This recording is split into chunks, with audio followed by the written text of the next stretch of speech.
video that you're about to see is about weatherization of windows, and sometimes simple weatherization can provide you the energy efficiency that you need rather than going to the extent of actually spending all the money to replace historic windows. Hi, I'm Paula Reed, Historic Preservation Consultant and Advisor to the Hagerstown Historic District Commission. The topic of this video is historic wood windows, why retain them, and how to provide proper repair and maintenance. If you choose to live in a pre-1940s house in Hagerstown, you are living in a historic building. The materials you use to create your house identify it as antique. These materials and features, and particularly walls, roof, windows, doors, and porches, together provide the identity of the house as truly antique or historic. In most older houses, windows are made with wood and glass, green materials. The fact that many old houses retain their historic original windows is evidence that these materials survive well beyond the lifespan of replacement window units, which are generally not designed to last more than about 15 years. If you do the math, you can see that keeping old windows with normal maintenance and repair is cheaper than complete replacement with whole unit vinyl windows, which typically require replacement again in 10 or 15 years. In this video, David Gibney, Historic Restoration Specialist, will show you how to preserve your historic wooden windows and extend their lives. Wooden windows are the cheaper solution and the greener solution. My name is David Gibney, and you're at my workshop out in Smithsburg, Maryland. And our discussion today is on saving historic windows, frames, and sills, and things like that. The thing that everyone really needs to understand clearly is that any old window, frame, sill can be repaired. And during this session right here, we're going to show you a few of these repairs that we can do. But one has to think in terms of that an older window is made out of first growth timber, wood, things like that. And one of the most interesting things about older windows is the old antique glass, which has this wonderful waviness to it, which gives an old building its really character. And another thing that we're going to really show that a lot of people are skeptical about, they feel like their windows can't be made weatherproof, and they can be, and we're going to show you different ways that you can weatherproof your window to make it like 98% weatherproof. So we're going to go through everything, but the real key here is that you don't want to do replacement windows. Replacement windows are disposable. They'll probably last you about 5 to 10 years, and then you're going to have to do it again. And the real key thing with older historic windows is they can always be repaired. There are systems that you can use with epoxies, consolidation, Dutchman work. And if you find the right contractor, if you are handy as a homeowner, you can actually do all the repairs yourself. So that's the importance of all this, is save your old windows. If you buy a replacement window again, by the time you finance it, generally they fall apart, before you've paid them off. One of the key things that we're going to do right now is demonstrate how you can take an older window. This is considered a 6/6 window unit because it has 6 window panes up and bottom on the sashes here, and how you can make them weatherproof. And what I recommend is I get my weather stripping from a place in Baltimore called Resource Conservation Technology. This is your window stop, and you can take your window stop out, clean it up, and then what you do, this is a felt type of weather stripping, and you actually find these on new windows, but you end up, what you do is you cut a slot within this window stop right here, and then this fits in, and it's a friction fit. There's that type. There's also another type that has it's a rubber bulb type weather stripping here. And so that, again, you cut a slot with a table saw, and then this friction fits inside here. And then your weather stripping gets placed back on, and it's either secured with screws or nails. And what that does, once it's on here, it stops any draft that can get around the window in this area right here. So it completely stops that area on both sides. Another area of air infiltration is at the meeting rail. So what you can do is you have to, take your upper window out and actually run it through the table saw. And again, it's a slot that's a 1/16 of an inch wide and about 1/4 inch deep. And there's this type of, it's a neoprene type of weather stripping that, again, it's friction fitted in here so it doesn't come out. And so when you end up putting your window back in, that window is in, and then once you do your sash lock and tighten it up, then it draws it tight to where it creates a seal there. That what this does is you don't get any air infiltration between these two windows then. On the bottom of your window, this is the bottom rail, and so what you want is a very nice tight seal between the sill of the window and the bottom rail. All right, so what you have to do on the bottom rail is you have to cut a slot so that this neoprene bulb right here will then have a friction fit that it slides into the slot and then it stays in. It doesn't come out.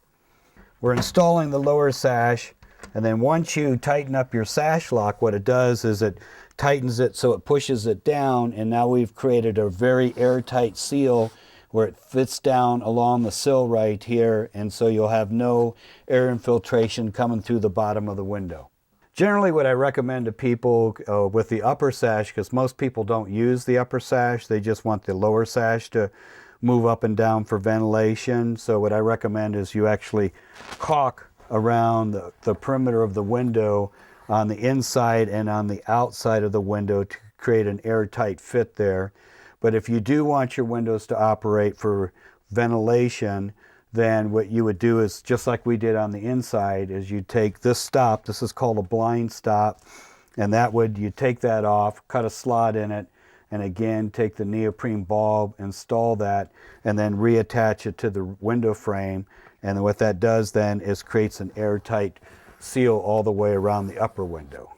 The final thing on weatherization of an older window unit is this is your exterior trim, and you have your wood siding coming in, and you just want to make sure that this is caulked really well all the way around the outside, the top, and also the bottom, and that'll help also with stop any air infiltration coming in around the perimeter frame of the window. Double hung windows, generally windows that were, let's say, after 1880s had ropes and pulleys. Prior to that, prior to 1880s as a whole, window units didn't have ropes and pulleys. You had an upper window that was fixed in place. Your lower window just moved up and down, and you generally put a stick underneath it to hold it up. One of the key things in re-roping windows is you just have to know that there's a trap door along the side of the jamb right here that you can get into that trap door, and it's going to enable you to get to the weights and also be able to tie ropes onto the weights and have your windows re-roped then. One of the first things you have to do is, this is considered your window stop right here, and a lot of times it has several coats of paint on it, so you have to be able to free that up. So what you want to do is take an ordinary utility knife, and there's always a slight groove in this area that you can see, and you want to score that several times up and down with the utility knife, which is going to allow this window stop to be able to be taken off. Next step is you want to have yourself a nice flat type, this is called a flat bar pry bar. So what you'll end up doing is always start at the bottom, and you'll have a hammer, and you start to work that out. Most window stops are nailed on, and so you want to start working at the bottom and then gradually take this pry bar and nice and easy work this window stop off the side of the jamb. So once you have that window stop taken off the other side, you have to do the same thing on the other side of the window. Again, take a utility knife, score it, and then with a nice flat pry bar, start at the bottom and then pry this window stop off the other side. Once both the window stops are off both sides, then your lower sash, then you just take out and remove it. The next step is, this is referred to as a parting bead right here. This member, the part of the window frame right here is the parting bead. And what it does is it separates the upper sash from the lower sash so the two don't rub against each other. In order to get to the trap door, you have to remove the parting bead, which is right here. So you have to take a utility knife and score it, because it's been painted in, and score it all the way up and all the way down, and also on the other side of the parting bead. Once you've scored it, what you want to do is come in with a nice flat bar like this and start at the bottom and start working it out. It's a friction fit, so it should pull just right out of there. And then you take the parting bead out and remove it. Once your parting bead is out, there's an area, we call it the trap door, which is located basically towards the bottom of the window frame on the inside. And every double hung window that has weights and pulley is going to have a trap door. Generally, this area is painted over really heavily, but if you look real hard, you're going to see some type of line there. So you're going to want to take a utility knife and try to find that line and score it. You know, on the side and on the bottoms, and then over here. You're going to want to score that. Then if you look real closely, you're going to see a straight slotted screw head, but you're going to have to scrape the paint off of it. And then from there, you'll unscrew this, take the screws out. Then you can take the screwdriver and just push on the bottom part of that, and then the trapdoor is going to come out. And that's going to enable you to get inside this cavity area to get to the weights and also do the re-roping of the windows.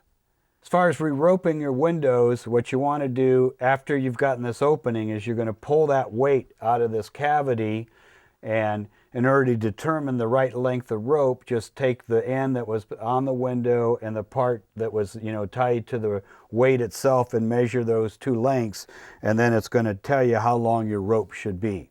In order to re-rope a window, what you do need is a chain like this, which you can buy at any hardware store. And you have to work it through the pulley, start at the top.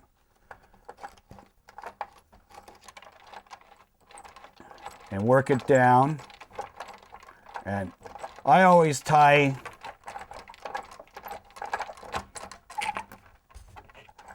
I put a lot of tape at one end so it doesn't go through. And then you can reach into your cavity, find your chain, and then you end up, what you have to do is, I work with electrician's tape, is tape these two together. Once the rope is taped onto the chain, then pull your chain through, take it slowly.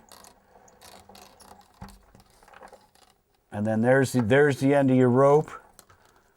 Disconnect the chain and then tie a knot on here so that the rope does not go back through. What you want to do is then reach into the cavity, get the end of the rope, and then that'll enable you to tie your weight on there. Once what you want to do is do a double knot on the weight there, so it ensures that the rope's not going to come loose. Okay, so in closing, what I'd like to just say again is that old historic window units are always repairable. You're keeping the architectural integrity of the building, and also that you can make them weather tight.